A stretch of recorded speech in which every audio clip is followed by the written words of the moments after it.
Podcast. This is episode 2. I am coming at you from Miami, Florida on an Astro A40 headset that I set up about 10 seconds ago. So, excuse the audio levels. We got Big Willie Style back, though, with his beautiful Shure microphone. Will, we are back for the second episode and the first one after we both watched Call of Duty within 3 months. How you feeling? Episode 2, man. That was the most, that past weekend was the most Call of Duty. I'm not shitting you. That was the most COD I've watched probably in the last 5 years, and I loved it. I sat on the couch all weekend. I pulled it up on the TV. I had a little notebook. I was writing things down, things that I noticed and things I picked up on. So I'm ready this week, baby. Did you miss it? Yeah, I did for sure. Well, it's just in comparison to when I was playing, just everything was so. I knew it was different, but the production value, the stage, the walk-ins, just the entire show was fantastic. I thought it was a great job. Hats off to the broadcast team, production team. I didn't even know we didn't even talk about it last week. I knew you were going to the event. I didn't know you were going to be hosting it on the stage. I looked at you. I was like, wait a second. Yeah, I didn't have my contract signed until I actually landed on site. So technically, I wasn't able to promote that I was going or any of that stuff. But we got there, and I had so much fun being back. We'll get to it a little bit later, but that interview with Aches was the highlight of my year so far. Aches I bet. is the same aches that we remember from the Black Ops 2 days, from the Complexity days, when everyone hated him because Optic was everyone's favorite and he was the bad guy.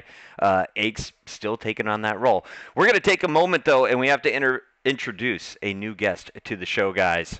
We've got the great Felony. What is good, bros? Welcome to the Contacular Podcast, and I wanted to bring you on because not only are you a former player, you are a player who has had massive success at COD Champs. We've seen you make those incredible runs going deep into Sundays, but this year you find yourself not on one of the 12 pro teams. So can you catch Big Timer and I up? First of all, Big Timer, was Fellow around when you were still playing?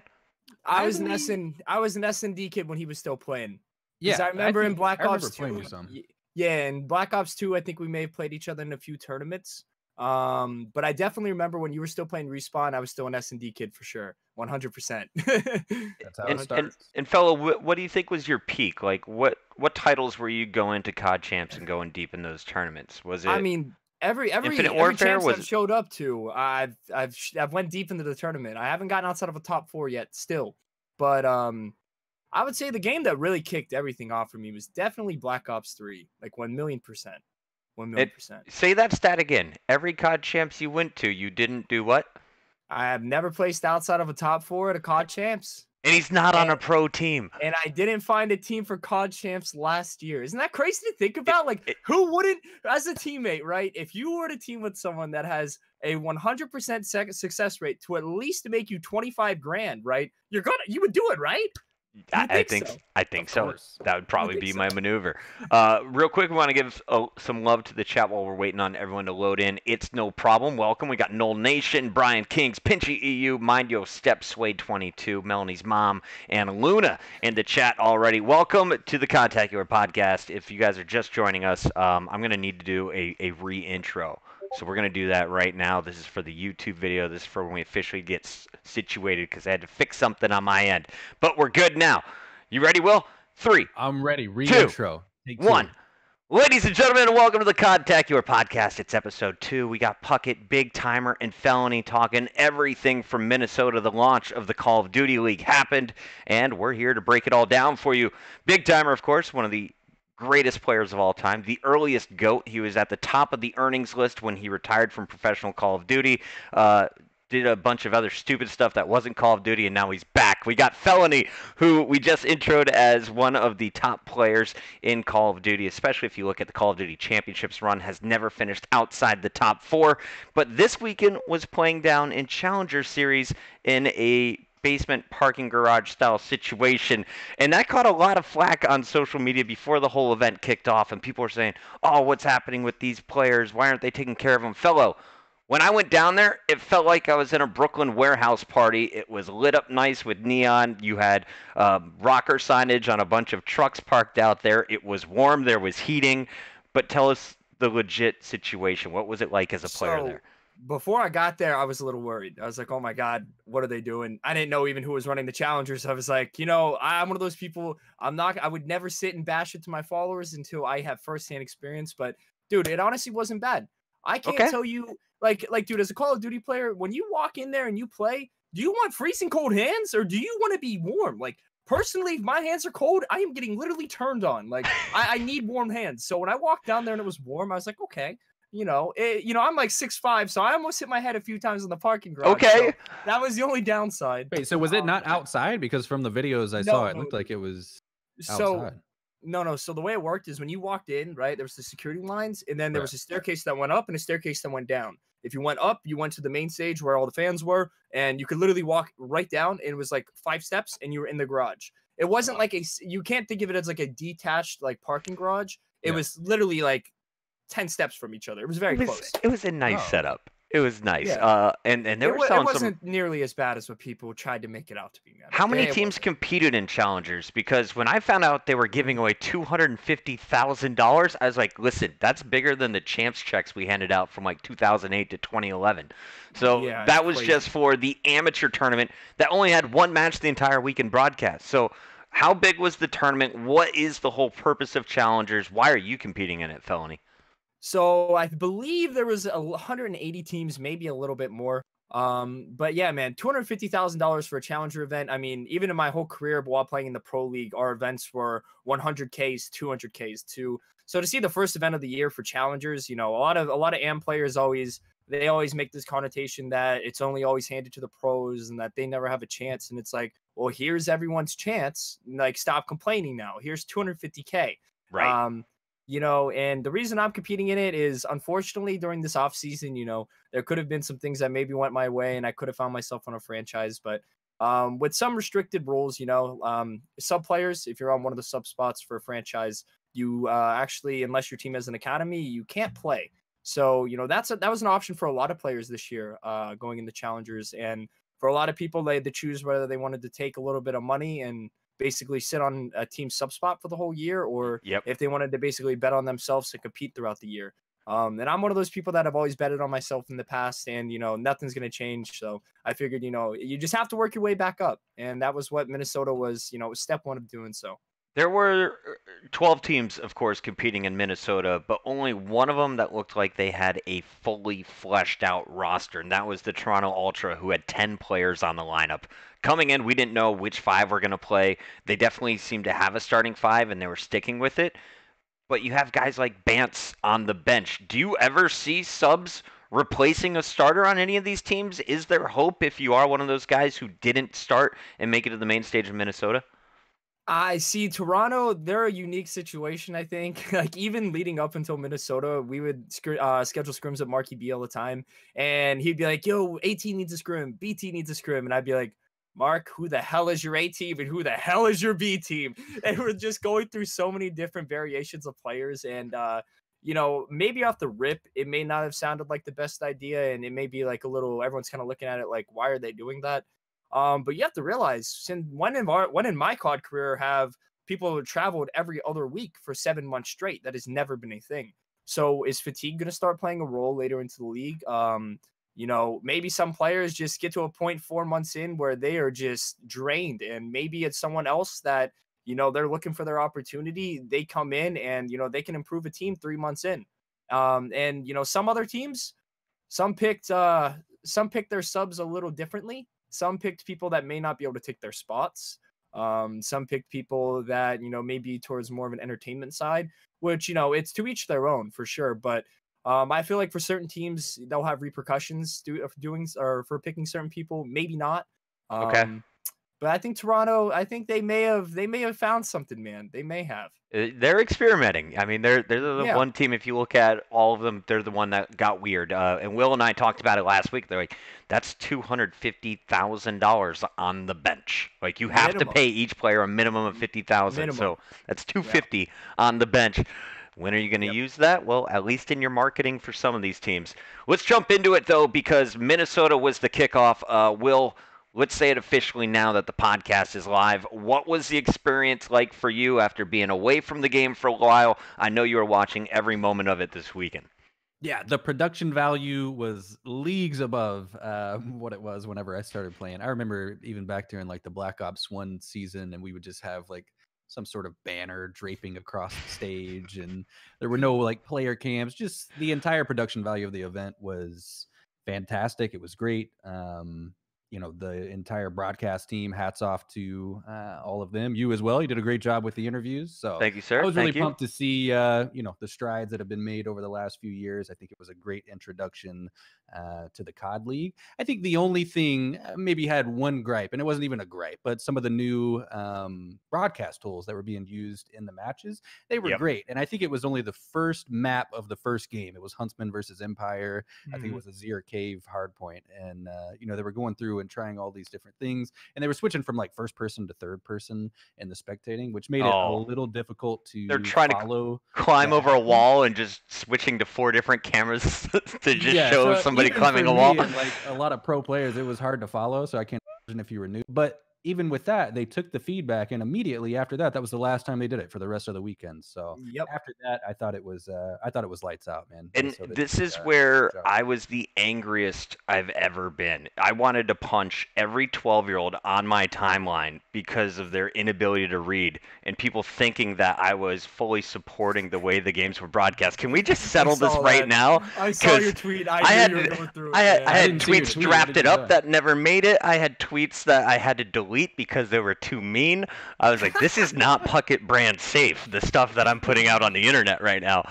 Wait, so what were they saying to you? So in the very first game, it was my first time seeing any of these broadcaster tools. And for a decade, I've been working on Call of Duty. I can't tell you how many Google Docs I've put together and how many meetings I've had out in Santa Monica and Woodland Hills up at Infinity Ward and just going down to Treyarch and talking through things. You've been doing it from the beginning, man. With everyone.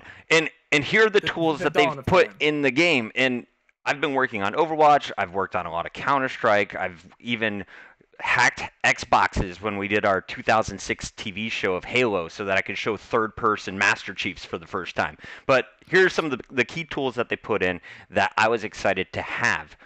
They have a third-person camera, which you're able to show when someone's not moving.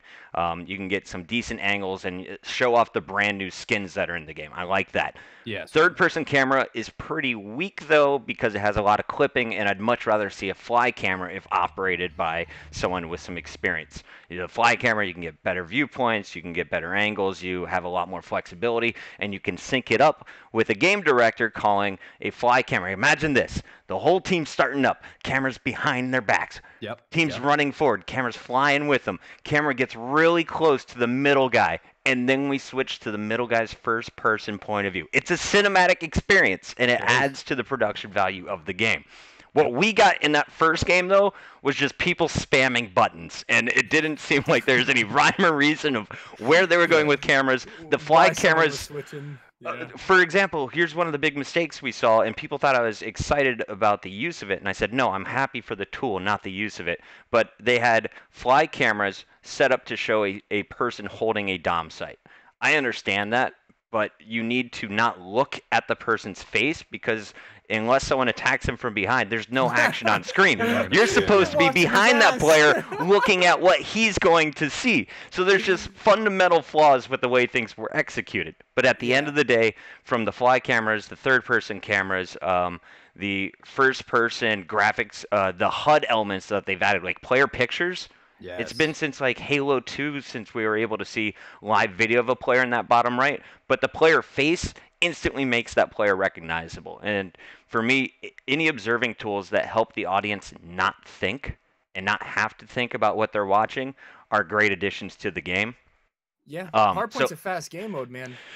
So I think they learned a lot, and they're only going to get better. But if I was in charge of this league, I would fly out guys like Corey Dunn and Alchemist and other game directors who have worked on Counter-Strike for a decade plus and just boot camp and practice this stuff because you can make the game cinematic. All right, so now I've finished my rant.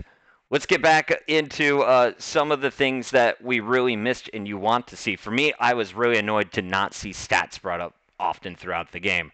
And fellow, I wanted to ask your opinion on this because we were talking about some of the stat cards that go on Twitter, and it feels that stats can be blown out of proportion by the community. Do you still want to see them in game, though? How often should we see these, and how important are stats in Call of Duty?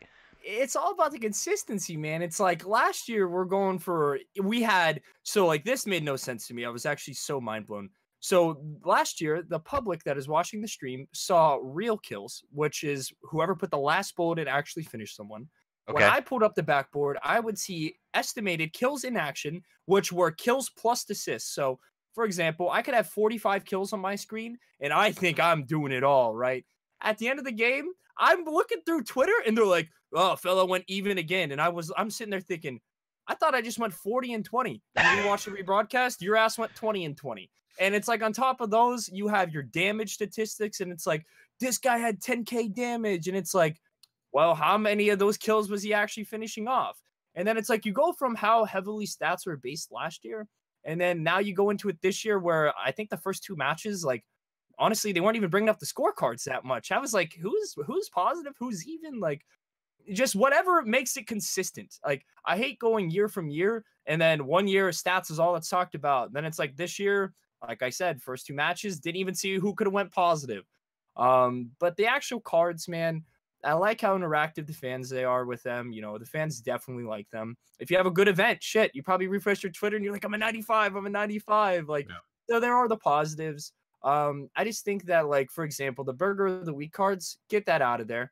Too negative? I feel like too negative. It's not like, it might be funny. It's fun to but say. It's funny until Burger of the Week's really fun to say.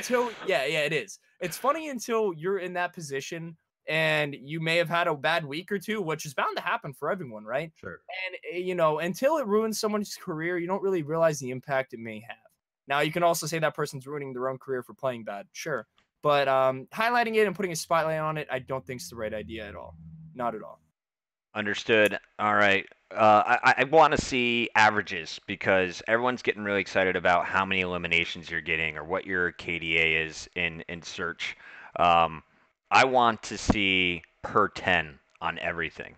Kills per respawn, kills per 10 minutes. Yes, 100%, dude. Like, I can't tell you, when I used to team with Aqua back when you were still a part of, like, everything, I remember Yuli would finish an event with a 1.3. I'd have like a 1.0 on the dot.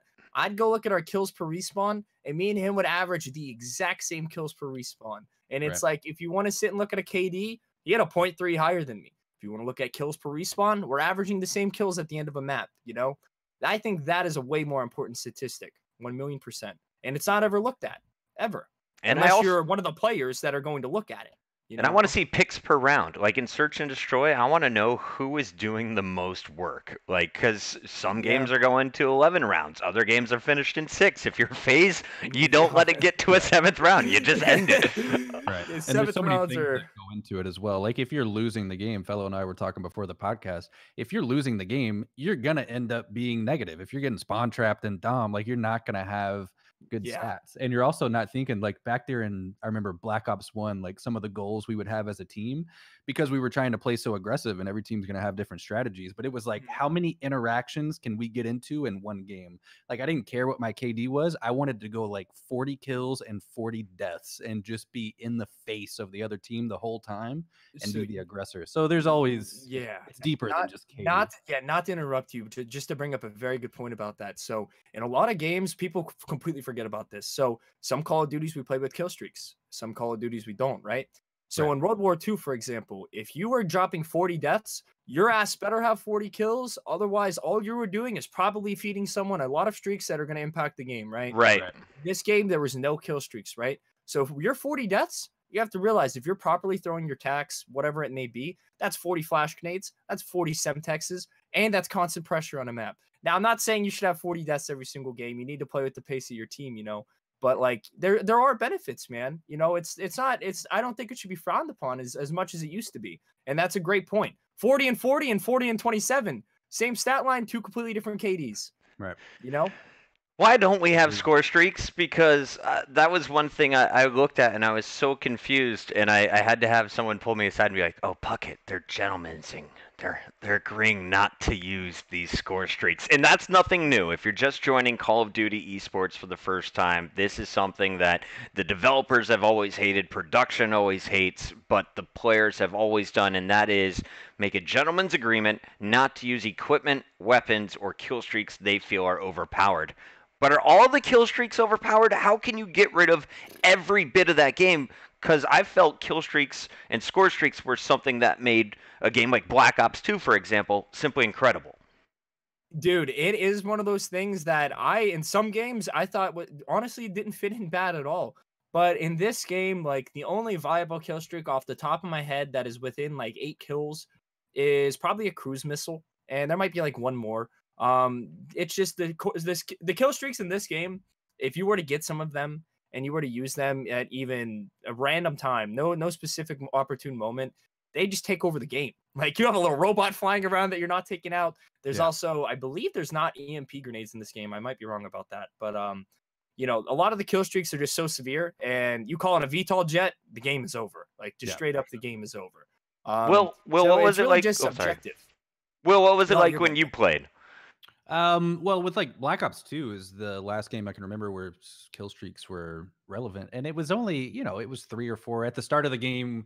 You know, it was like hunter killer drones. Those were pretty insane. Yeah, I liked them. I don't know. I thought they were fun. But it was nothing throwing them up and getting the kill. 100%. It's like the greatest frisbee of all time. It was nothing that was really going to change the outcome of the game. You know, you'd have, you know, some Hellstorm missiles, and if you timed it correctly, you know, depending on different hard points and maps, people are pinching, and you could get strategic with Hellstorm. There was actual strategy with the kill streaks, but I didn't know. Are you saying all kill streaks in this game are allowed and everybody's just GAing? Yeah. Here there's a lot that is removed, like UAV, counter UAV, all the classic MLG game battles kill streak rules are kind of still in there from what I saw. And then some of the skill-less kill streaks is how I describe it. Things that don't take you to manually control were also outlawed. Well, correct me if I'm wrong, but weren't some teams, I don't know if it was World War II or what, when GA was still going on, weren't some teams just not agreeing with it and they were just using streaks anyway, or has that never been a thing?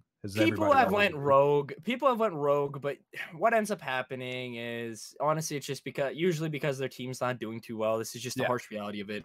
Usually a team's not doing too well, they're like, screw these guys, bro, like we're using this. Right. That lasts for like a whole 2 days until people just won't scrim them, or they'll just eventually just get over their anger, and then they'll be like, okay, this is probably for the greater good to not use it. Like, to be honest, looking at the score streaks right now, I have my game open. There's like 2 viable kill streaks within it. Like these, it goes all the way up to 15 kills. Within the first 10 kill streaks, there's like 2 viable ones, and that is literally a cruise missile and precision airstrike. And a cluster strike. And out of those 3, 2 of them are in the same category, so you can't use all 3 at once. Okay. So that's a flaw in itself right there. You know, the only 3 usable ones, 2 of them overlap. If we had that fixed, though, do you feel like they would be usable? Because for someone like me who's watching, coming back from more of a casual standpoint, and I'm like, oh my god, this guy's on a 7 streak. I want to see him unlock these score streaks and put them to use. Like, if the developer put the tools in to where we could manually set those 3, for example, to be used, would they break the game? Dude, if they could fix that and make sure that they're not extremely overpowered, maybe tweak them a little bit, depending on, honestly, I don't know how good each of them are right now. I haven't used them, but if they could tweak them and make sure they aren't too overpowered and divide the slots up, and if they can make it to where players could choose between the specialist bonus or the kill streak bonus, you know, maybe you would see some teams with like the slower players putting on the kill streaks, and the faster, like if I'm in Hill, I most definitely want double time with my specialist bonus on EOD, so that if I get a kill, hop in the hill, I have my flak jacket, I'm not going to die in one grenade, and I still have my double time so I can get around the map fast, you know. So for me personally, I would be dying too much to really even value my life for a 7 to 10 kill streak. Right. Whereas a slower AR player on my team, you know, they may actually be able to play for those. And I think that's where, you could actually get some depth into the game. It's just a lot of people don't entertain ideas like that anymore, as sad as it is. Uncle Puckett's not there to slap the wrist and tell him to give it a try. Exactly. Everyone's leaving, man. People need to come back and get It's all good. All right. Well, I'm going to leave it. I'm sure Eggs is going to write a 8-page memoir of how stupid I am for even considering kill streaks. By the way, what's the difference between kill streaks and score streaks? And why aren't we using score streaks? Because that's what we did back in Black Ops 2. Yeah, in World War II, I'm pretty sure it was score streaks too. So let's say you need 500 points to get something. With kill streaks, you need straight up, if you get 100 points to kill, you would need 5 kills.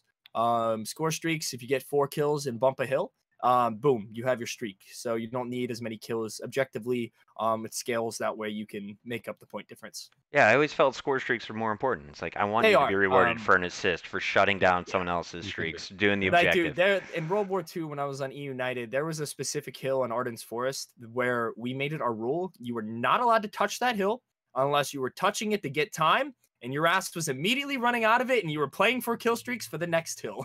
Like that was our whole goal for 60 seconds. Like we made that our mission. I like that. There's a good comment from the chat. What if it was allowed in search and destroy only? Maybe that's a place to start. Maybe we can do that on game battles. I'm going to put that in some people's ear. But I feel like you need to be rewarded if you're popping off that much. And those are the moments that I know the crowd gets on their feet. They're going to go nuts, especially if someone's in a 1v3 and decides to try and use those score streaks to clutch up. That has led to some of the most exciting moments we've seen on the internet. Getting back to the event, though, let's talk about it because it was the kickoff of the Call of Duty League, and it was very different from the rest of the league. From here on out, we're going to fly 8 teams to a city. They're going to be split up into 2 groups, and the top 2 teams from each group are going to advance to a bracket where they will play out for a maximum of 50 points in a weekend. You get 10 points for each win. If you go all the way and win the whole thing, you've won 5 games. This time around, though, each team was matched up with 2 other teams at the event, and it was very much production picked. What did you guys think about the matchups, and was there any offense taken from the players' perspective of how things went down? Because if you look at teams like Atlanta, and we peek at our power rankings coming in, Atlanta FaZe was supposed to be the number 2 seed. They had to play both Dallas and Chicago Huntsmen. Dallas Empire, same thing. Very difficult schedule for all 3 of our top teams. Other teams, not so much of a tough schedule if you look at squads like the Florida Mutineers in comparison. So, if I were a team like Dallas, and we know the format, if I'm one of their players, their coach, if I'm their manager, and I know that they're switching the format after that weekend, right? The way you have to go into that weekend knowing you're playing the other 2 best teams, you have to go in there and you have to make sure everyone keeps a level head, win or lose, because it's like you're going in there and you're playing the best 2 teams. It's like, some other teams, they're playing the bottom half, and it's like, of course, if they come out 2-0, that is a straight confidence boost for them. So for all the better for the teams that going into this event, for example, Paris, they were ranked really low, right? So they come out on the week 2-0, they're feeling probably pretty good about themselves, like them themselves probably didn't even expect to come out and fry like that. They played really well. It's just like in Dallas's position, they went 0-2, right? You got to take it with a grain of salt. You have to realize that you're not going to be playing those 2 teams every time you show up. You learn what you can from it and you move on and keep a positive head. That's the way I look at it. Yeah, and from a broadcast perspective, you got to have some of the best games. I don't know if I would have scheduled 1,000,000% like the way they did it. Like they started the weekend with Huntsman versus Empire, which was probably top 3, top 4 matches of the weekend. I probably would have saved some of them for Sunday. Yeah. You did Sunday have Huntsman and Optic, but Sunday was a little, I'm not going to say dry, because there were more storyline based matchups Sunday, I think, more so than power ranking skill matchups Sunday. Right. I completely agree with you though. Maybe saving one of those like those tier 1 matchups, I'd say saving one of those for a Sunday. Maybe like the last match, give people an incentive to stick around. Right. And to be honest, it's very tough, though, if you are anyone on the League Ops side. And I do need to correct something. Thank you so much, Swade22. Atlanta played Dallas and New York. They did not play Chicago. We're still waiting on that Huntsman FaZe showdown. But Dallas in a very tough position if you look at the power rankings, having to play FaZe and Huntsman in the same weekend. Especially with new players on your team, a lot of young talent on your team. A few of the storylines coming in, and those are purely based off of the roster, but no one knew exactly how good these teams were, and that's why I want to go to our power rankings here. And Will, I want to hear it from you because you and I had no idea where to place these teams. We just chose based on our favorite people, and we ranked them. This is the official power rankings from CallOfDutyLeague.com. Before the event, I believe Nameless and crew helped put this together. They had Dallas Empire number 1, Atlanta FaZe number 2, Chicago Huntsmen at 3, LA Optic at number 4, Subliners at 5, Rockers 6, Seattle Surge at number 7, Royal Ravens at 8, Toronto Ultra at 9, the Mutineers at 10, Guerrillas at 11, and Paris Legion in last place. I think the first thing that stood out to me was Paris Legion, pretty darn solid. Kismet and the Australians did work this weekend, but outside of the Legion, who else were you looking at, Big Timer, and were thinking, wow, I was wrong on that squad?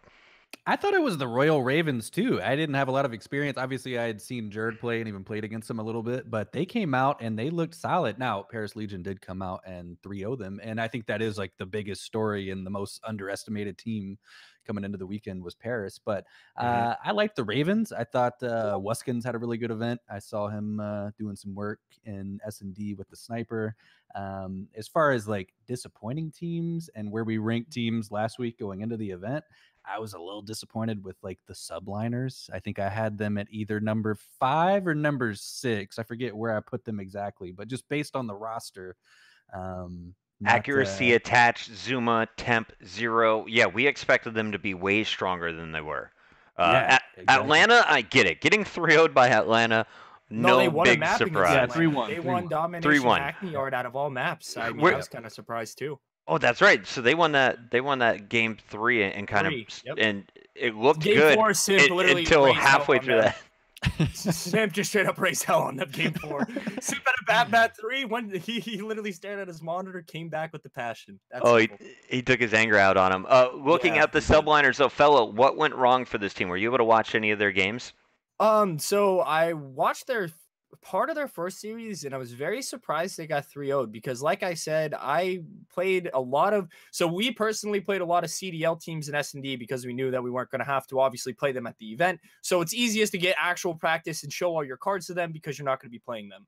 So we played them a few times in S&D and Respawns, and they were playing pretty well. I figured they were one of the few CDL teams that were getting a lot of scrims in. So I figured their reps would help them pay off. And I think they just came out their first series a little flat. Their second series, I think they picked one against FaZe. They picked one, the wrong S&D. You don't play Simp on the most open map in the game. And then I saw attached tweet after that was their least prepared map. And it's like, it didn't make sense to me why you'd play your least prepared map against, honestly, the team that is going to have the best snipers. It didn't really connect with me. So, they kind of messed up there. They won their domination. If they pick a different S&D veto, they win that dom. They're in control of the series 2-1. You can extend your series. So I think first series just came off of, it's a first series on LAN. You never know what's going to happen with any team when their first series, it's unpredictable. But that second series, I feel like they honestly started coming to life a little bit, gained a little bit of confidence. I think over events, a lot of these teams will start coming to form, and I think they're one of them for sure. Sorry, I don't have the screen up in front of me. Will, if you guys can message me one more time with that link. Sure. Who was New York's first matchup? Because that was a 3 against the Royal Ravens on Royal Saturday. Ravens. And Ravens came out and played well. Yeah. This is where we got to look at this squad because I remember Wuskin, he and I did the interview right after the win. He's like, I felt like I was hacking. I told my brother I was hacking. He was dropping double digits in the search, just milking everybody that came at him. Yeah, I was super impressed. He was even he was throwing smoke grenades. He was shooting through smoke. He was doing it all, man. He was doing it all. He was having a match of his life for sure. He was playing very well, dude. Yeah. Shout out to Raw POV. I want to see Big Willie Johnson on the desk this year. Oh, maybe that could happen later. Would love to see the Big Willie TP combo. This is kind of random, but so happy Puckett is back. Thank you, Dark Bullet. Guys, keep the comments coming in the chat. The big question I have for the three of you, who was the breakout star of the tournament? If you could only name one player, and it's the two of you featuring the chat. If you could pick just one player. Hello to your cat, Big Timer. I was very distracted, but he is wonderful. I got 3 cats here. They're gonna be walking around in the background. There's nothing I can do about what's this guy doing? Who was the biggest surprise for you, fella? So I don't want to be the guy that comes out and says simp, because everyone knows that I think he is probably he's going to end up being, I think, one of the best, if not the best Call of Duty player by the end of his career. That kid is something I've never seen. So if I'm not going to say him, I'm going to say Cellium, because although Cellium had a lot of hype going around him last year. From Atlanta FaZe?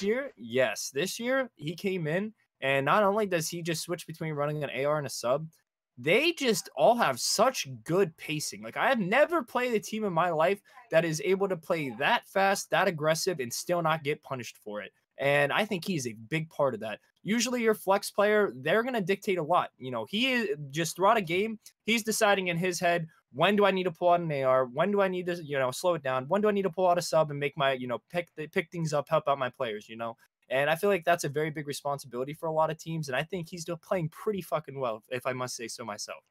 I would give him the credit. Sully, I mean, he's been hyped up by Priesta coming into the event. I was watching the late night Money 10s, and they were just saying, Cellium. Keep an eye on Cellium. He lived up to the hype. Priesta number 2, 1,000,000%. Yeah? Yes. He was 100 Thieves X Factor last year. I'm a firm believer in that. He's very good.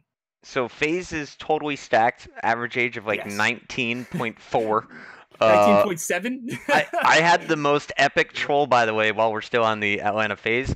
I was going around asking people for the one-liners to do the big walkouts. I wanted to give everyone some love. And I was like, what can you tell me about Major Maniac? And they're like, oh, he's the old man. He's the oldest in the league. I was like, how old is he? And they're like, 28 years old. I was like, okay. I come out. That's where you got that from? I come out. And the kid's wearing an Atlanta FaZe jersey. He looks respectable. He knew his squad.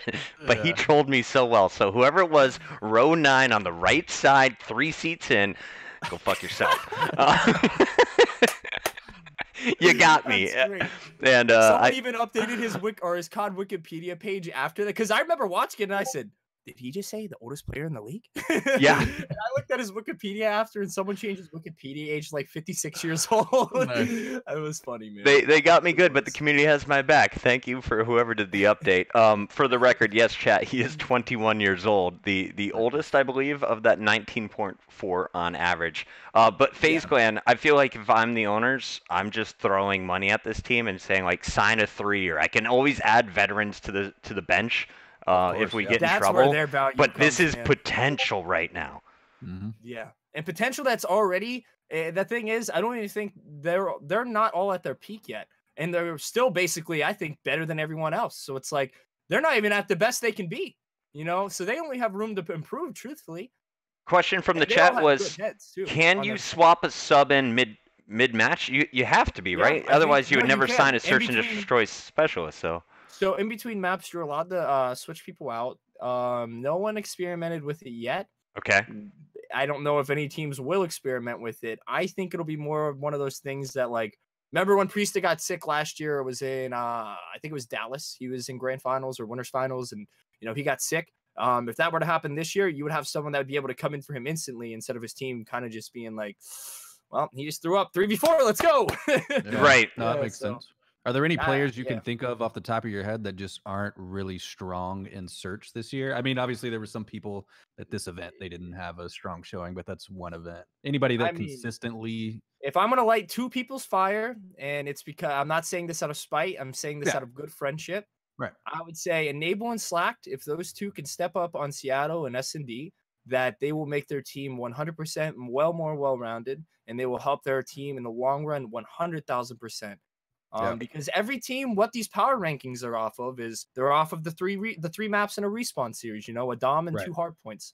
Yep. No one's basing these off of S&D, and that's kind of 2 maps in a best of 5. You have to. Man, that's that really may be a strategy. Important. It's so important. It may be a strategy for the subs. Why not, have some strong S&D players, somebody that plays in tournaments like you used to back in the day. Get some S&D kids in there, sub them in for 2 maps. Is Teddy Rex win the match? Is Teddy Rex technically a player or a coach?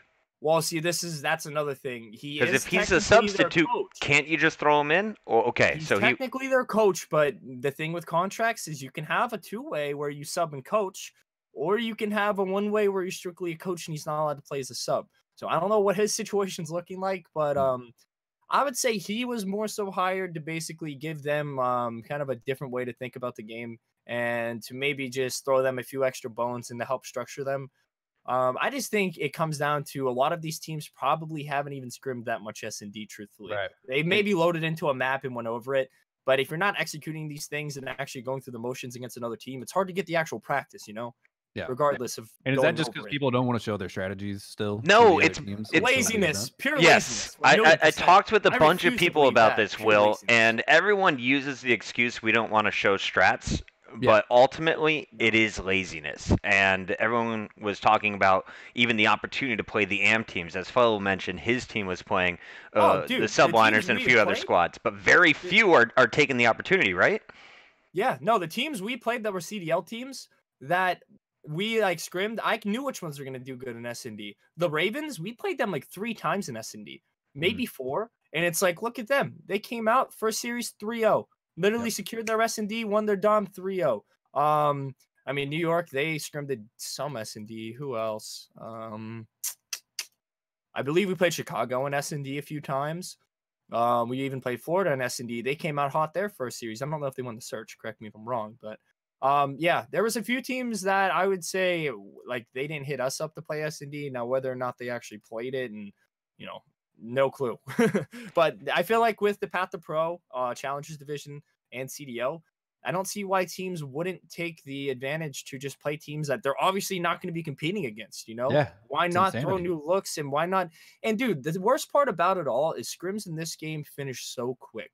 Because there's only 5-6 hardpoint maps. They go by very fast, man. Yeah, you can play a full rotation and probably just. And there's only 3 Dom maps. Granted, the Doms take 12 minutes each, but there's only 3 of them. So every series, everyone gets on at 2:00, and they schedule 2s and 4:30s, right? Okay. You always finish before your 4:30, always, well ahead of time. So with the amount of time you could save, if you're not getting at least one S&D series in or talking about it, that's pure laziness, 100%. I'm with it, and it was interesting. Real quick on the Surge, I was talking with Teddy Rex and Joey Nubsy, and I want to give both of them awesome props because even though Seattle didn't have the results they really wanted from this weekend, you could tell this is an organization that's putting in time and energy. And Teddy said he was one of 2 teams, he was on one of 2 teams that actually has a search and destroy coach, and that was his role. I want to find out, can you assign this guy as a player and can you just put him in the lineup to maybe show you how to do it? Not necessarily just have to teach you outside of your starting 5. But I also want to see, what are they going to do to evolve? Because this is a team that definitely struggled with it, and they struggled to teams like the Mutineers. Search and destroy in general. Are you going to be able to pull off what the Mutineers were doing, Fellow? Because these guys were constantly hitting the back lines. They were sneaking behind. They were just flooding opponents and throwing off the pace of the game. So the thing about S&D, it's at the end of the day, S&D is S&D. There's obviously every game has, different things that may change up slightly how it might be played, or, I can't even begin to go in depth. Just little things about the game, right? But for the most part, S&D remains, if you're good at S&D, you're usually just good at S&D. It usually carries over as long as you pick up on it quick. And that Seattle team, if they just round out their S&D, they'd be so much better. They are a good respawn team, man. Florida, they have people like Colt. Colt, incredibly good at S&D since Advanced Warfare. And when you have people like that are high impact players on your team, they're playmakers, man. And that is what S&D is about. Having those people that know those calculated risks that are going to open up the map for the rest of your team. Chance Mox, Gen G, incredible S&D team last year. I'm sure he's helped them a lot. Joey's not their coach. Who's their coach? Tora, Ricky. He is actually a very smart. He's a very smart person. If you've ever had the chance to talk to him, I'm sure he puts in a lot of work to help their team. They're probably one of the teams that have actually really went over it and really talked about it. Frosty, Brad is in grinding 10s every night till 3-4 a.m. He is an incredible grinder. His respawn game was on point. His search game was lacking at times throughout this first weekend, but this is a Halo player, and I've heard that this is a common theme. Halo players struggle at search and destroy. Now, when they're calling that out, I feel like they're talking about Shotzzy, they're talking about Frosty, and they're talking about a Naval still. Is there anyone else that kind of fits that blanket statement, Fellow?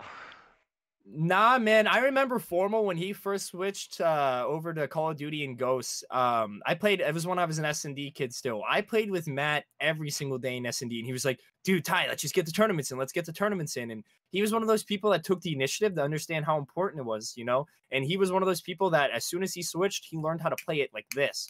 And ever since then, he's known how to play it. Matt's been amazing at search. You know, he's been a good search player.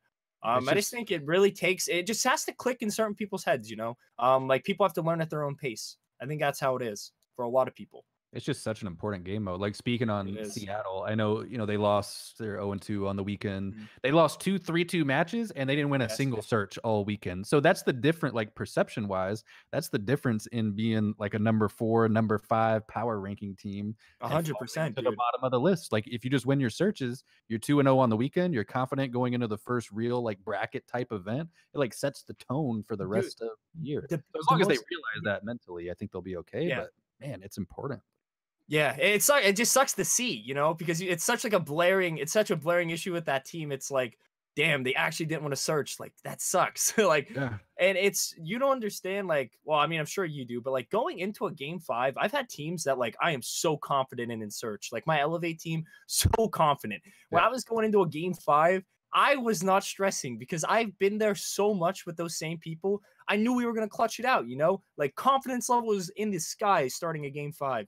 And it's like when you just lost 3 searches as a team, 2 of them maybe being a game 5, it's like you're going into that game 5 like, oh shit, let's not lose this. And it's like a snowball effect. It just starts this downward spiral and you're just less confident. But yeah, the more you play it, the more you're in Call of Duty, and regardless of what game you're playing or even sport, anything you do, it's about repetition. Like you need to be in those 2v1, those 3v1 situations. Like I saw so many just bonehead plays where people were losing like 3v1. Bonehead.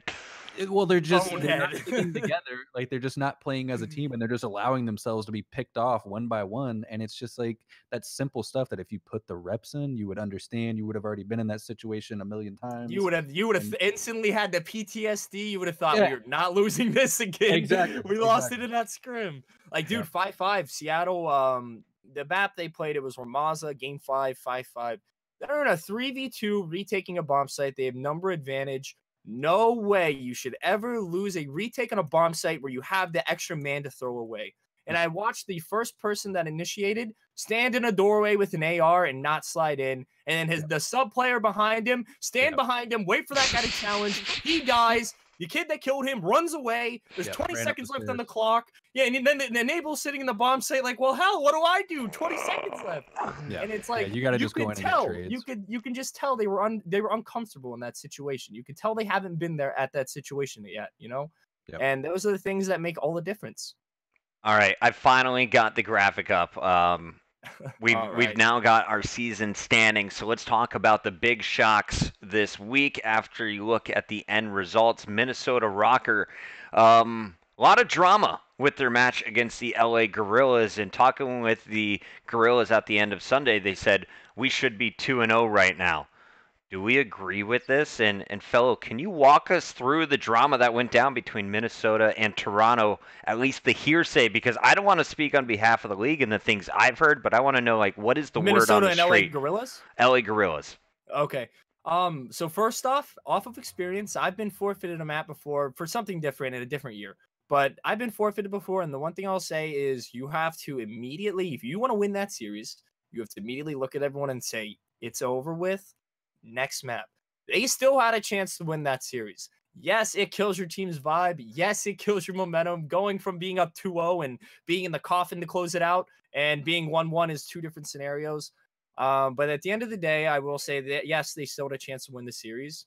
2, what happened to them, I don't think was completely fair. We've played Call of Duties where perks are restricted before you even load into the game, and you can't even use And sorry, we should back all of this up. So basically, we finished map 2.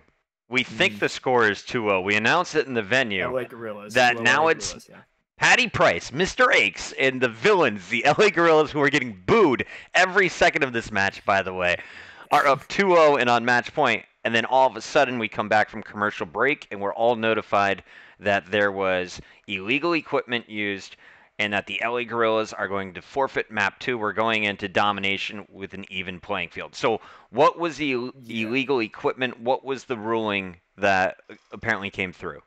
So Lacefield had on a perk called Hardline Pro, and essentially what it does is if you have your specialist bonus on in Modern Warfare, when you get 2 kills, for example, or 3 kills, you'll get your first bonus. And when you hit that bonus, essentially it's an extra perk, right?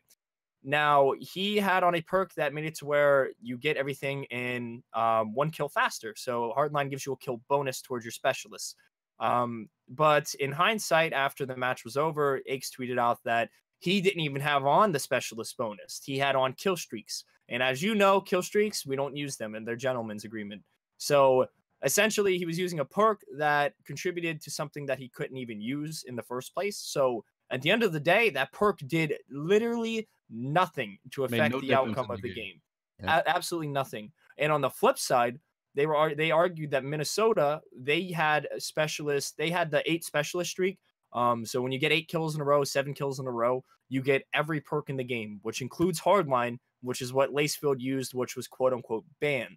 So their argument was, why did we get banned for something that affected the outcome of the game in no way at all? And how did this guy go on a 7 kill streak and he's just walking around and doing whatever he wants? You know, it's not very fair in the grand scheme of things. Both teams used the same perk and one team got forfeited for it. Yeah. So I can see how it's very hard to get back in the game at the time. And I have to give the League Ops team, the GMs, everyone props, because when I left, I had lost my wallet in the venue, guys. Someone had picked it up for me and put it back in the green room, but for like an hour and a half, I was running around the venue looking for my wallet. I'm done. I have my makeup off. I'm ready to go back to the hotel. They are still talking with the referees backstage. The lights are out. All of the crew is gone. It was just the League Ops people. Overall, though, what is the impact if we look at the season standings? We now know the Minnesota Rock are sitting at 20 points. The Guerrillas are at 10 points. And we have, 12 more stops to go? Is this going to have a significant impact, knowing you can score up to 50 points per event? Like, how big is this? Has an impact. Every game. I have had hindsight experiences where I look back and we don't qualify by 1 map, and you're sitting there thinking in your head, oh my God, how many maps did we choke that could have literally put us in now? Yeah. So I think the most reasonable thing, if I were a part of League Ops, I would at least give them half the points. LA Guerrillas, that's not fair, man. I mean, maybe not give them the full 10 points for the match, but I think maybe give them 15 or something.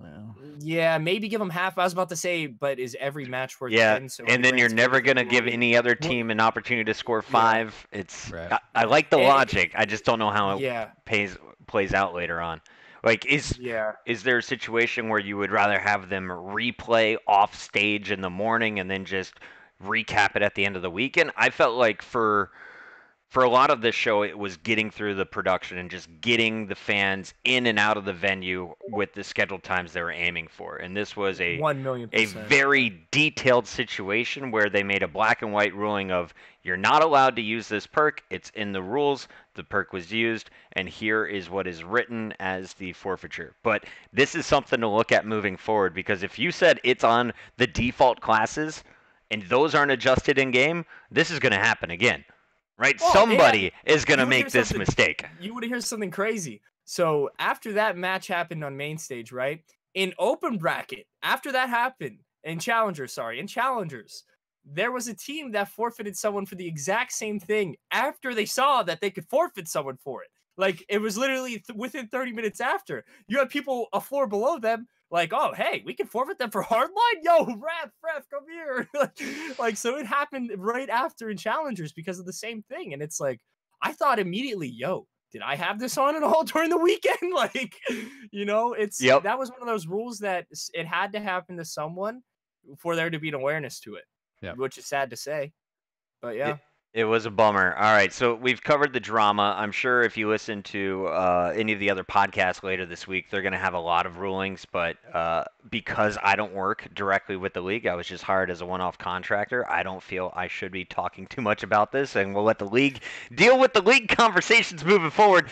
But can we talk about some of these other outcomes? The Mutineers finish 1-1. Do we think they're a top 5 team? They're currently tied right there at the 5th spot with the Royal Ravens, the Gorillas, and the Ultra. I think that's probably a fair place. I'd put them. I mean, people hate the idea, and I so many of the team accounts tweeting like, "So much for those power rankings, like so much for middle of the pack." Middle of the pack's not terrible. I think if I had to redo the rankings, I'd probably put Florida right there, 6, 7. They came out. I think they surprised some people. They played well in certain game types. Their search was strong, so. Yeah, I mean, they're definitely better than people thought they were. I think they came out and proved a lot. So the London Royal Ravens, they go 3-0 against the Subliners, and then they get 3-0'd by the Paris Legion. The Legion, of course, who talked smack about them the night before, saying London who. Where do we have the Legion? Where do we have the London Royal Ravens after watching a weekend? So I think this is unpopular. So Paris, they had a pretty good showing, right? But I could just tell by watching their S&D, and granted, because I know they didn't start scrimming until the beginning of January, I know they have not put as many reps in S&D because I watched it. In their first series, their S&D looked like they never played it. In their second series, the only reason they won the Arklov against London, truthfully, they had a really good comeback. And it's like, that was a map that London gave away. That was London's map to win. Yeah. And then they lost the next map. They got 3-0. They took themselves out of that series, you know? So I think Paris, they're going to have to work on their S&D. Because when they do start hitting the top pack of teams, those top 4, and I think top 5 teams, I think that's when they're going to have a lot of trouble. But their respawn is looking really good. They honestly did surprise me. I would have never expected them to go 2-0. So props to them. But because this team, we should probably reiterate, everyone had it number 12. Everyone thought Paris was going to blow. Yeah. And not only were they pretty decent in game, they had Kismet on the team who sent some badass post-game interviews my way. The kid has fire, and I feel like they've got a personality you can build around. I left the venue saying, like, I am now a Kismet fanboy. I am now a Paris Legion fanboy, and I never thought that going to Minnesota, I would come out saying Paris is going to be my favorite team to watch. Yeah, and I think it's tough, too, just with the way this was set up. Like we talked about at the start of the podcast, the best teams, or the highest power ranking teams, played the other best teams. So it's still, even after this event, it's tough to just take a look at like, oh, this team 3-0'd this team. Just overall records. We really need one. Yes, we need to see a full bracket tournament to really see some of these teams play against more formidable opponents and some of the higher different matchups. Play. Yeah, we need some different matchups and a little more information, I think, to really start ranking these teams. I think we were pretty close with the first week in the power rankings. Huntsman, if anything, go ahead. I was gonna say, go ahead, finish your thought on that one before we move on to Huntsman. I would say, if anything, what the most accurate thing you could change to a power ranking is maybe the top 3 teams. I think after seeing them all play on LAN, I'd say I most definitely, without a question, even though Atlanta and Chicago haven't played, I still think Atlanta takes the number 1 spot. I think I throw to Chicago number 2, and I think I throw Dallas number 3 for the time being, because I think it's going to take a little bit of time for their team to evolve in an actual tournament setting. And I think when they do hit that, you can start moving them back up. But until they all start hitting their stride, you cannot put them number 1 or 2 right now, because those other 2 teams are playing way too good. Yeah, I think a lot of people would probably argue they're not top 3 again, just because they're looking at they came in and didn't. There's an argument for it, 100%. Who would you argue, Will? Would you argue anyone should jump Dallas for that top 3? No, I think they are still top 3. I actually agree with what Fellow said. After watching the matches, I think FaZe squeaks out that number 1 spot, Huntsman 2. And even though Dallas lost, none of them went positive on the event KD-wise. I still think they are a top 3 team. They're going to figure it out. They're going to grind, probably harder than anyone in the next 2 weeks to figure out their game. Shotzzy, notoriously, everybody's talking about how bad of an event he had. And we talked about it last week on the podcast. It was his first, major LAN event. So obviously it did play, a factor. It was Illy's first event, right? Shotzzy, had he been to a few before, Fellow? He went to Open Bracket in Miami last year, but one of his teammates weren't able to show up. So it was one of those. Gotcha. You can't really take it too serious. Fresh, I guess. I would fresh to this environment for both of these players. Right. Yes. 100%. First time up on the big stage and playing against like people that have had years and years of experience and are looked at as like, the COD fathers, basically. Yeah, 100%. Are you worried about Shotzzy and Illy moving forward? I would say Shotzzy, he's a really fast player, and coming in and like you have to on land, the game always slows down, even if it's just a little bit. The game always slows down, and it's more so just finding what pace works for your team. If he is just, if he realizes that he obviously didn't play too well and that he needs to change some stuff up, and he goes back and in scrims over the next few weeks, they practice more so for the event more so than winning. I think that as long as they change up, him and Illy change up their pacing a little bit, just slow down and just calm down the franticness, most likely, that they'll be more than okay, dude. Like, I wish I got to hear some listen-ins with them. I'd love to see how their comms were, because from what I saw, it just looked like all hell breaking loose. And and that's just not how you ever want to be playing against the two best teams that you're going to be going up against in the whole league. Yeah, when your fast players are getting outran by FaZe, it's gotta be a bit frustrating. Going up against it looked like Chicago Huntsmen, they had their stuff together. Looking at this team, were you surprised by their performance? Is this what you expected? Because everybody was feeling themselves after the Dallas win. And I mean, talking to Arcees, I asked like who had the best game. He's like, we all popped off. Let's talk about the Huntsmen. Where are their strengths? Where are their weaknesses, if at all?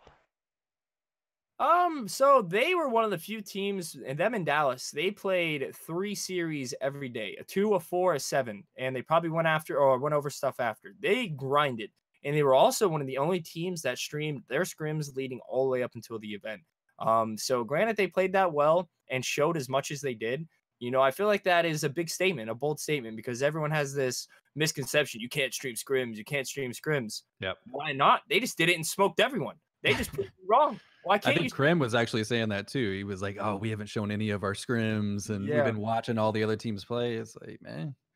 I agree with not streaming SND ever. Right. SND is probably not the best thing to stream, but Response, man, the way I look at it is, there's only so much people can pick up on. After 2-3 months, the top pack, they all play the game pretty damn similar when it comes to like Hardpoint and Dom. Like there's a meta, and they all pick up on it. Now, whether the general fan realizes that or not, I don't know. But not much has changed. It comes down to basically just whatever team shows up at the event and ends up playing better between a team like Dallas and Atlanta or Chicago and Atlanta. Like, there's not very much disparity between the two. There really isn't. Looking at the Huntsmen, who's their star player right now? You have Arcees, Envoy, Scump, Formal, and Gunless on the lineup. I liked what Arcity was doing in some of the respawns. Oh, he was destroyed. There was one map, I think it was Gunrunner Hardpoint. Yes. Brian, man. The most kills, the least deaths, and the most hill time. Guy was doing it all on the map, man. He was insane, man. And I think he also had I think Formal had the highest KD on the team throughout the weekend. But Arcity's, he turned up, man. I was very surprised. I haven't had a chance to watch him play over the last couple of years, so he definitely stood out in my eyes. Fellow, I've seen you run the objective in the past.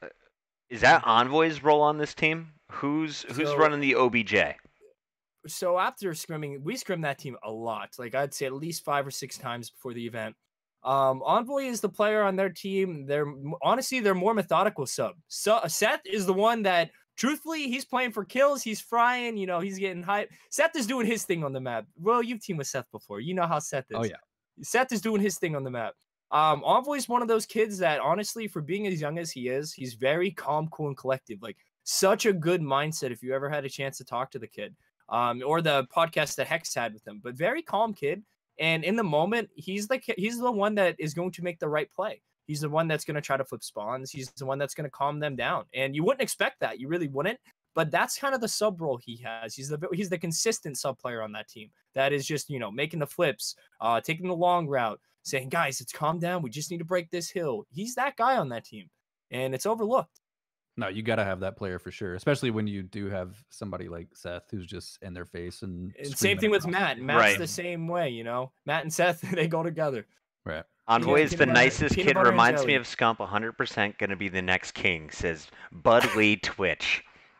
I don't know about that, but he might be a super nice guy. Simp. I've heard. I think it was Rambo that said he thinks Simp is a young scump. I think Simp skill-wise, I was gonna say he deserves his own category. Because he can snipe better than everyone else on the planet. He can run faster than everyone else in game. His slides look different. I challenge one of you guys in the chat to go slide around for 20 seconds, clip it, and compare it to his. You cannot replicate it. You can't do it. S&D KD over the weekend, I think it was 6.52. Like, Jesus. Say that again.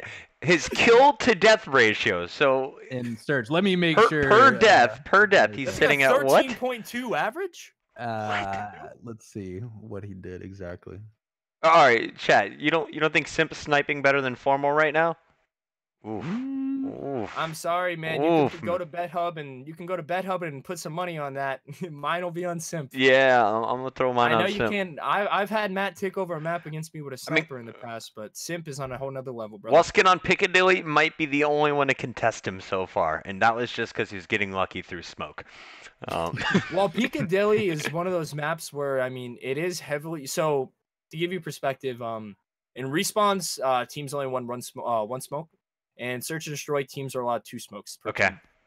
So Piccadilly is, as you know, a very open map. A lot of sniping crosses. You can basically see the entire map that's open, right? So that's one of those maps. If you have really good and coordinated smoke grenades, you may be able to make someone's sniper a little less, they're not sniping every cross on you. They're not getting all this info. A little less effective. But if you don't know the smokes and you guys aren't coordinated, you're just going to be chickens running around the map, getting sniped by Simp, giving him a 6.5 KD. Yeah, I see a 6.50 S&D KD for Simp over the weekend. Insanity. It's well done, little man. It's well done. I felt bad because I didn't have better questions for him. I was just kind of in awe of his greatness. I was like, how are you going to drop in 40 every map, a 6.0 in S&D, and 40 in a Dom? What do you say? Well, I was like, how do you keep the people off your back? He's like, just keep playing the way we play. I was like, great answer. I don't have any real follow-ups to that. I was hoping you would give me a lead of maybe be afraid of a certain team, but it's like, nah, we're done. So FaZe definitely near the top. Chicago Huntsmen, if they played them tomorrow, how many maps do they take, or do they take the series?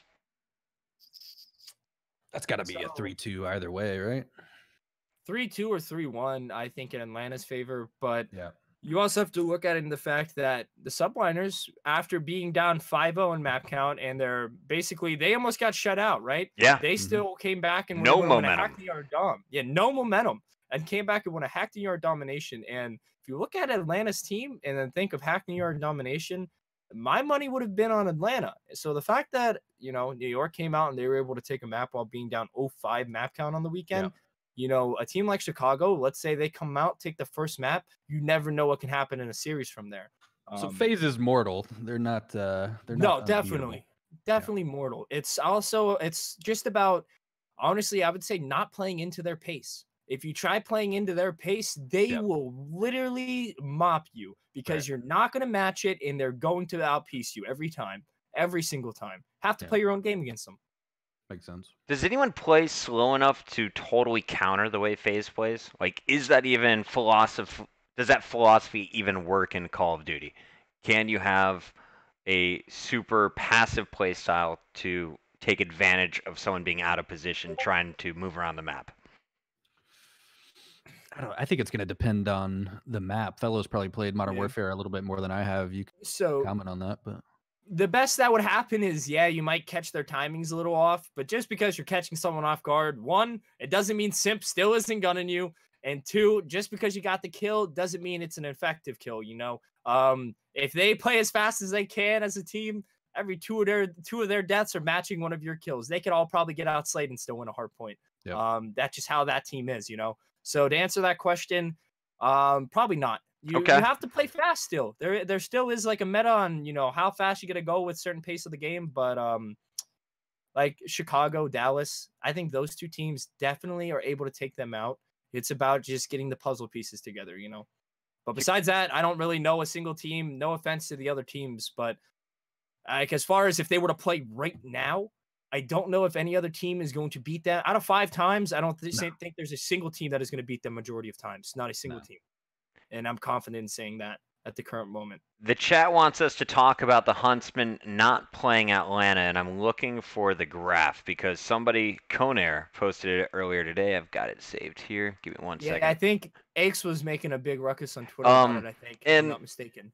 And I wonder, is there a solution? So let's get to the peak of the issue here, is that Aches says it was a deliberate plan from league operations to not put the two most popular teams against each other during the regular season. So looking at all of the stops, here's how things would break. They don't play one down. time the entire season. Not in initial rounds, like not in so do you know how it's going to be like pools, 2 teams of 4? Right. They're not ever matched in the same pool. They would only be able to play each other after it advanced the bracket. Yeah. Gotcha. So basically solidifying the fact that those 2 teams are at least going to make it in until X day, Saturday, Sunday.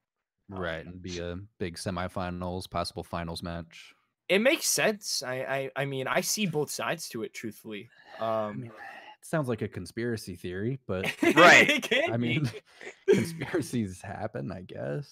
And looking at these opportunities where teams match up a whole lot, it doesn't look like it was done for production reasons. For example, the LA Guerrillas would match up with Seattle 4 times this year, once in the first round. I feel like if they're really trying to screw over Aches, they wouldn't have him only match up against Seattle 1 time if they're going to match up 4 times overall. Who's to say that Atlanta doesn't lose their next 10 games? I mean, viewership-wise, those numbers remain stagnant, of course, with the brands and the identities. So I can kind of see the argument for that. But sometimes it's as simple as the fact, like, I remember a year or 2 ago, Clay had to bring up to MLG that, like, hey, man, like, for some of these matches, we're playing last match every day at the league in Columbus. Like, can you guys fix it? And they were like, holy shit, you're right. We did book you guys last match. Our bad. Like, those mistakes happen. Now, I think, you maybe send a nicely worded email or talk to some people before pointing the finger saying you're doing it because of viewership and pissing off the wrong people. I don't think that's ever the right way to go about things. But, I mean, who knows? Who knows the intention? It doesn't really matter as long as it gets fixed. And I actually want to see if League Ops will look at this, and is there an opportunity to swap 1 team in each place? Like, I was going to say, is it too late at this point? But the events haven't happened, so the events haven't happened, and I wonder if all tickets are on sale at this point. That would be my fear. Is if I'm the league and if I'm say I'm the Minnesota Rocker and I want as many people to come out to my event as possible, I would probably want actually Huntsman and FaZe to be at the event. So I can see I can see the argument to even be in the team's favor in the future, but I guess you wouldn't want people to buy tickets specifically to see a certain team and then have to announce to them, oh, that team's not going to be there. Well, Pat's whole argument about the whole thing and the reason he's not okay with it is because he said that the CDL focuses competitive integrity as their #1 goal, and that he's saying that basically throws all competitive integrity out the window since those teams obviously don't have to play each other not nearly as much or as much at all, and it's just not fair in that sense. That's his big point on it. I don't see why they can't change the schedule, man. I mean, I'm sure they have a lot of time. I'm sure they can do something about it. It's strange that those are the only 2 teams that don't play each other. Yeah, it's weird. It's weird. I'm not in the situation where I'm on one of the teams that are being affected by it, so it's a little bit harder to weigh it. Because I'm sure if I was one of the teams that are being affected by it, I'd be like, this is bullshit, dude. They gotta play each other less. Like, I gotta play these guys 7 times. If you would play Simp, I'm sure if I was playing against them and it was meaningful, that I would be weighing in on it too, just with his tweet. But I would want the League Ops to look at it, because I feel if this was an Overwatch League issue, it would have been dove into. And I'm sure it's actually a hot topic this week over at the Call of Duty League, because fairness and Excel sheets are something that you see quite often in a league this big, because they're trying to do right by all of the owners, they're trying to do right by all of the players, and you have to give them props as well for totally changing the original format Oh, just yeah, dude. in such a short window before kicking off the league. This may be one of those small side effects that we're just picking up on, and it takes someone like Aches to go and do the work with the community to find these small issues, and I'm sure there's going to be more. Speaking of issues, I want to address this now because I think this might be the time in the podcast that some people from the league tune in, and I'm hoping it's not just people that are working on the league. It could be people that are on the team ownership side, and one of the biggest mistakes I saw in Minnesota was the way they wanted to distribute the seating arrangement for the fans. And let me just say this first and foremost. I totally understand as an organization, you need to find a way to recoup money on your investment into the league. And seats, food and beverage at your live events is probably going to be the first thing on your revenue chart outside of merchandise. So I totally understand you need to get your money for tickets and people in seats. But they had half of the broadcast featuring empty seats because they sold reserved tickets to people that didn't show up until it was the Huntsman's final match on Sunday. And that was the Huntsman Optic Gaming match, and I think that was the most packed we saw the entire arena, even outside of the Minnesota Rocker matches. And it really annoyed me as someone who is part of production because it made every camera shot look empty. And I can tell you, that room was not empty. There were players hanging out by the bar. And I wanted to reply so bad. Like, dude, it's not empty. It's just what they're showing you honestly is. They saved the seats in front of the stage. They said they saved the seats that were underneath the spider cam, that were in the jib cam. That's the big crane camera.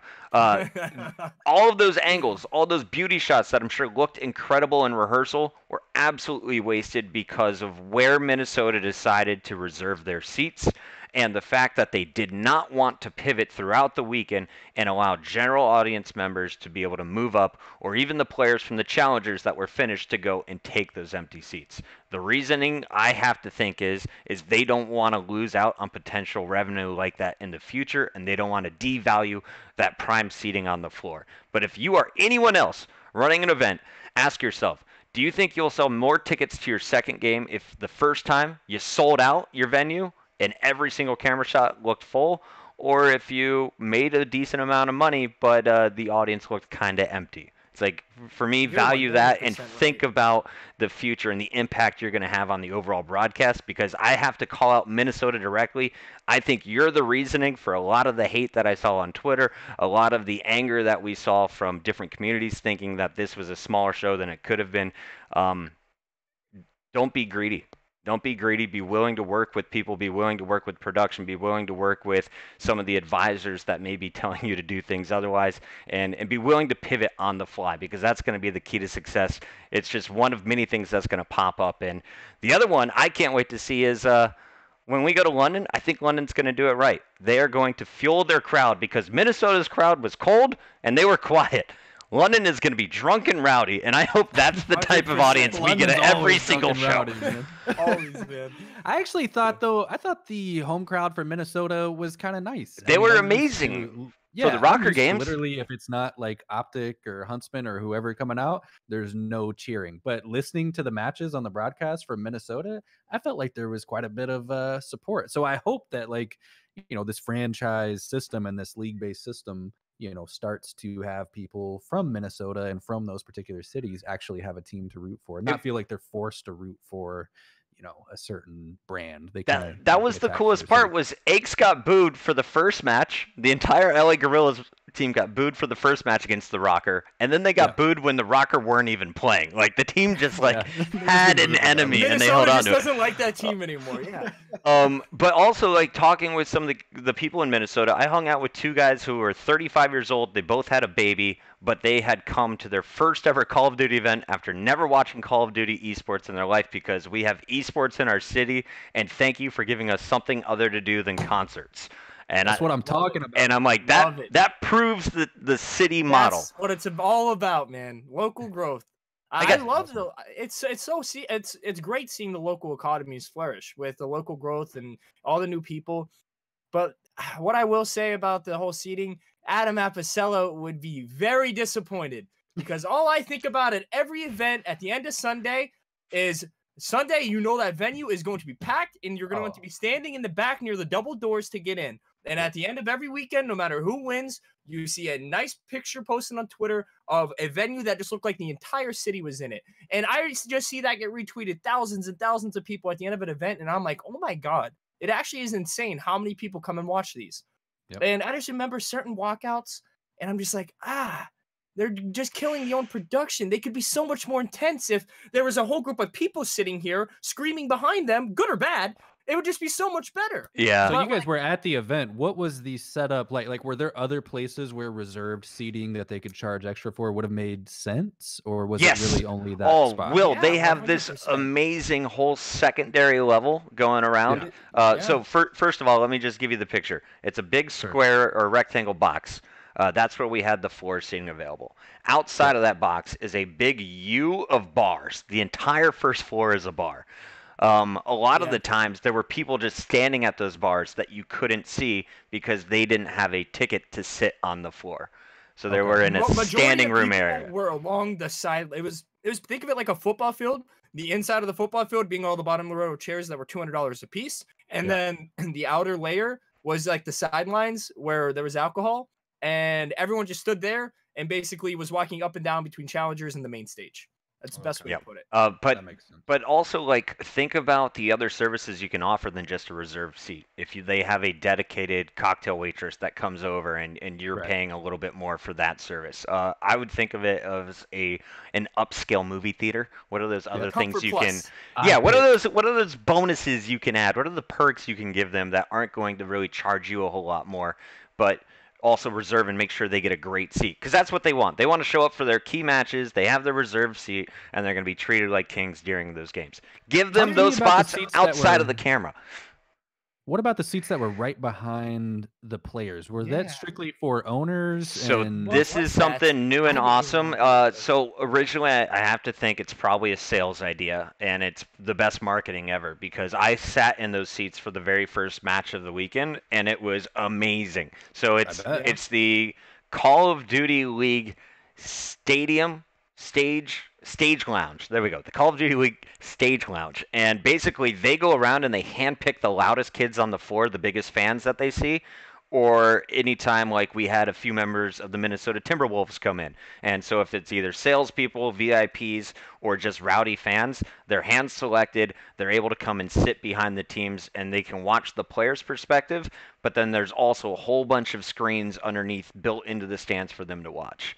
That's my worry, though. If they take the loudest play, I mean, we're not playing in booths anymore. So was there really no issue of being in a search and destroy and like somebody not being able to keep their mouth shut? That somebody's coming around a corner, defusing a bomb, or It's a good point. And I felt like they were only placing members of the fan base that was playing on that side. So you probably wouldn't want to screw over your buddies. Okay, yeah, that makes sense. But it is a good concern to bring up and for referees to flag. There were referees all over the place, though. We should also That's what I was wondering. Maybe just have somebody that. Right there next to them, and if they say something, just kick them out. Yeah. Get out of here. You're getting evicted real quick. The other side of the stage that was so huge, the Game Fuel Steps to Victory, where I interviewed Scump. Also really cool location. They only used it once in the whole show, but I'm like, yo, if I was a pro player or like my teammates are playing, I don't want to be in the little dugout in the curtain behind. I want to be up there just looking over their shoulders. Something to think about. So go ahead, what if they just put VIP tickets for the behind this, like, the aerial, whatever. The stage lounge? Those VIP tickets, and then lowered the price of general admission for like half of the seats, and then the other half of the seats you get like you said, you get a cocktail waitress for like Comfort Plus. Like they had 3 different categories. Well, one thing I saw, feel like something like that is such a more thought. Like that just came off the top of my head. Nice. Like, that's a decent idea. Nice, fella. Decent, right? And this is something we saw with the Overwatch League homestands last year. Was every venue's different, and every venue is going to be able to cater to that audience in a different way. So I don't feel like there's just one fix. The one thing that I would make as a rule if I was the league operators was you are not allowed to reserve seats in front of my cameras. I'm running the league production. production, and we're gonna make this thing look damn good. So I'm gonna allow people to sit wherever I want as long as that venue looks and feels packed, because it honestly adds and removes from the energy of the show. And we've got the best personalities in the game. We have some of the loudest fans in esports. It didn't feel like that in Minnesota. It didn't. I was at the venue and watching like certain clips. I was just like, this does not give a accurate representation of what I'm seeing in front of me at all. Yep. Like I remember, and even as a challenger player, you're not allowed to go and sit down. And it's like, think about how much, which I don't care. It's whatever, dude. But like, think about how much people. No, not in the main, not like in the main section. It's you have to have a separate $200 ticket. Okay. Yeah, so they had people with red ties being like, "Can I see your paperwork?" And little kids just wanting to cry and be like, "I don't have any paperwork. I don't have the $200 ticket, sir." But it's like, think about how much money like a challengers organization puts in between like a team pass, paying for all the travel, paying for all the extras in an event, and it's like, you mean to tell me you walk upstairs while you're competing at the same event and you can't sit down? Like, that sucks. Yeah. Like, I don't know. And I even said, if someone showed up and had that ticket, it's kind of like the plane. You get a little cocky and you sit in that aisle seat until that aisle seat person shows up, and then you go scoot your ass to the middle seat and deal with the cramped armrest. Sure. And people would do that. Like, they would get up and, you have someone to escort you and get you to move. But I think we've nailed the whole seating situation enough. I don't want to get fired for all future events before I get the opportunity to work again. So let's move on. One thing I do want to call out, though, is esports concerts, because the Shredders were sick. They were so good. I love Run the Jewels. The Shredders were a Minneapolis concert duo or artist duo that did an awesome show. But the cameras only caught about 10 people dancing to it. All backstage was dancing. A lot of people on the side were dancing, but we couldn't show anyone having a good time. And it was 20 minutes of esports cringe again on Twitch.tv. So if you're an operator, if you are going to host a live event, it's great to have a concert. But don't try and make your concert part of the esports show, and do not expect esports nerds to dance to the music. It's just not going to happen. No. Thankfully, I don't think. I think Fortnite has kind of already proved that theory. We've all seen that, right? Yeah, I mean, just sitting there dancing by himself. Imagine doing? Dragons opened up League of Legends with like a 40,000 person crowd that just wasn't moving. Like, it doesn't matter how big of the name the artist is or how big and full the venue is. They just sadly don't mix. They don't mix. One thing I will give credit to, though, is the in-house music. They had an amazing DJ.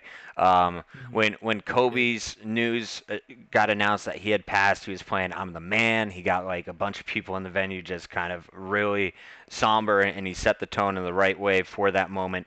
But he was also the hype guy. Whenever there was downtime, he was getting the venue pumped up on Fridays and Saturday, really setting that energy in the room that I couldn't do as the hype man because the crowd was non-existent in front of me. He gave you the vibe in the rest of the venue. So keep hiring awesome local DJs for all 3 days. No, I completely agree with that. I mean, I just remember walking in the MLG events, and it's always kind of like the same stage music. It's like dun dun. You're walking in with all the drapes down, with all the event wins, and it's nice. It was nice to see a different change of pace. I completely agree. DJ was a good addition. Does anyone have the Cammy walkout? It's being talked about quite a bit in the chat right now. I would love to show everyone what we're talking about. If you got the link on Twitter. Put it here. Can we talk about best and worst walkouts? Because Cammy, for me, is the number one on both lists. It's the number one on both lists because first I have to show it to you guys, and then we'll talk about it. Okay, yeah, I gotta see it. Oh my God, Mr. Big T, this is all of the glory in the world. Hold on one second. Okay, I see somebody linked it in. Okay.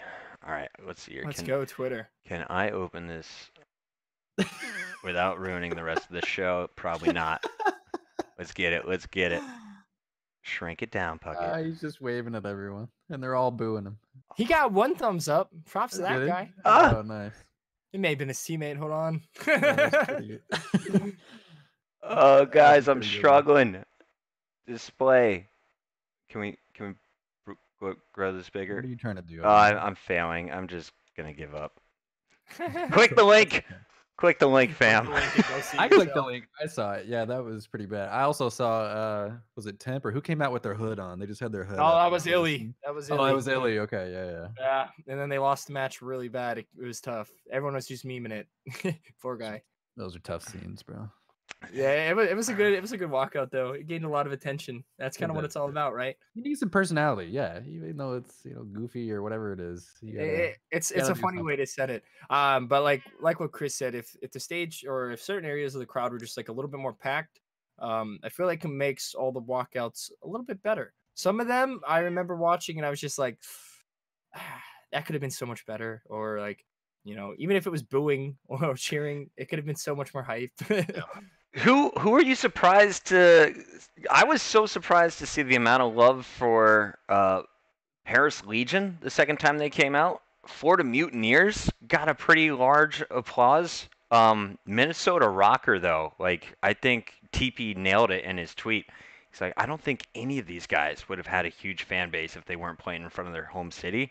Those guys went nuts when we brought out that squad. Even Alex, the European, he's like, hi, I'm Alex representing Minnesota. And I was like, yeah, Alex, yeah. No, it's good, man. Like we talked about before, I think people are going to start gravitating towards their home teams. I think we'll really see in a couple weeks in London, because London's crowds have always been insane, regardless of who's playing. So now that they actually have a specific team to root for, oh, dude. It's gonna be nuts. The other worst walkout outside of Cammy's was Aches with the piece of paper. He tried to write something down on it, but he didn't write in big enough letters, so it was illegible.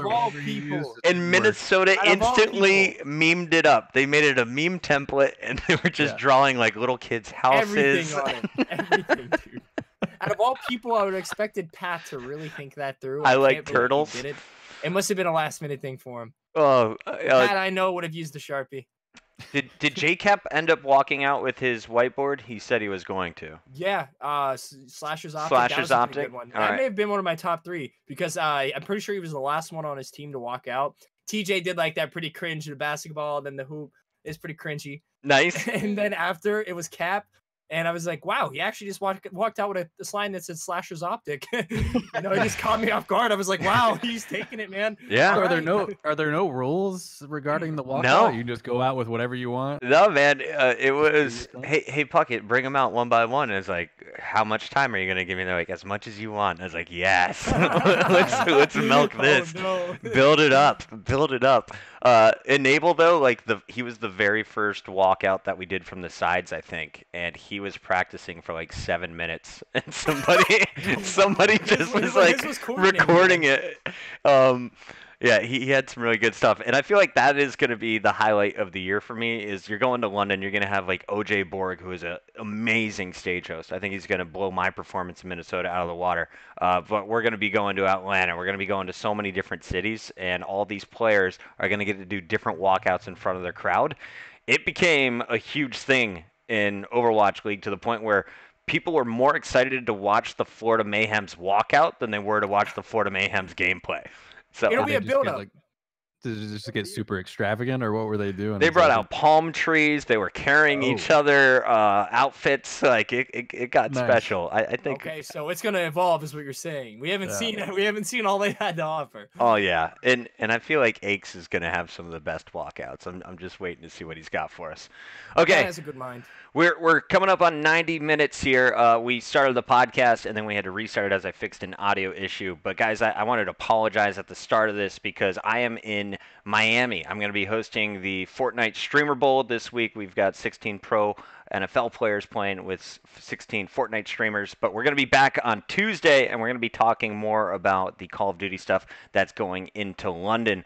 Fellow, anything you want to touch on from Minnesota that we didn't hit because you had the very unique position of going in and spectating a lot of matches, but also participating in the challengers?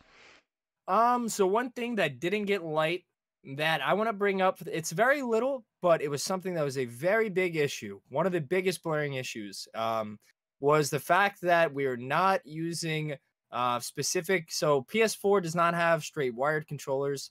And we were actually able to use the device this event that made it to where we were actually able to play the same thing online that we were on LAN. Because for the past, ever since, oh my God, 4 or 5 years, when we go to an event, we play with either a Cronus Max or a Titan, and there's always been just so many issues or just little inconveniences, or it adds a delay to your controller, just little things that honestly aren't talked about, but it affects the gameplay perspective in a very large way. And we're finally able to use something that made it to where we weren't able to have delay, and we're able to play a pretty seamlessly consistent game all around. And I feel like that is something that got absolutely no spotlight, but is a huge contribution gameplay wise. 100%. Who do we give credit to again? Who provides this? Battle Beaver made it. I mean, I'm not even signed with them. No sponsor post here. Just giving credit to a product well due.